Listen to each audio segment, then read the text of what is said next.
വെറും മൺപാത്രത്തിൽ വേവിച്ച ഗോതമ്പും മാംസവും മാത്രം കഴിച്ചിരുന്ന 1000 വർഷം മുൻപത്തെ ഒരു ഗ്രാമത്തിലേക്ക് നിങ്ങൾ നല്ല ചൂട് പൊറോട്ടയും ചിക്കൻ ഫ്രൈയുമായി ചെന്നാൽ എന്ത് സംഭവിക്കും?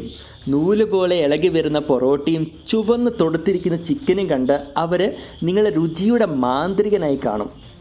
1000 വർഷം മുൻപത്തെ ഒരു ഗ്രാമം. അവിടെ ആളുകൾ നിലത്തിരുന്ന് ഭക്ഷണം കഴിക്കുന്നു.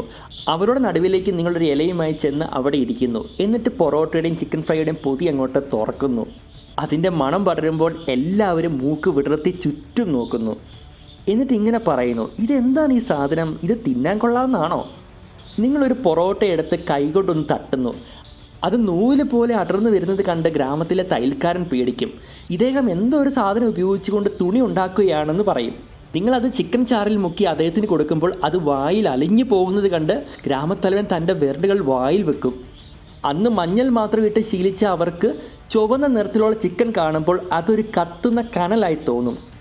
ഇത് തിന്നാൽ വയറ്റിൽ തീ പിടിക്കുമോ എന്ന് ഗ്രാമവാസികൾ ചോദിക്കും. നിങ്ങളൊരു കഷ്ണം കഴിച്ച് കാണിച്ചു കൊടുക്കുമ്പോൾ അവർക്ക് ധൈര്യം വരും. എന്നിട്ട് അവിടെ ഇരിക്കുന്നവർക്ക് നിങ്ങൾ ഈ ചിക്കൻ കഴിക്കാൻ കൊടുക്കും. എരിവ് തട്ടുമ്പോൾ ഗ്രാമവാസികൾ എല്ലാവരും ഒരുപോലെ അയ്യോ എരിവ് എന്ന് പറഞ്ഞ് തുള്ളുന്നത് കണ്ട് ബാക്കിയുള്ള ഗ്രാമങ്ങൾ കരുതും അവിടെ എന്തോ വലിയ ആഘോഷം നടക്കുകയാണെന്ന്. പക്ഷേ ഇതിൽ ചെറിയൊരു പ്രശ്നമുണ്ട്.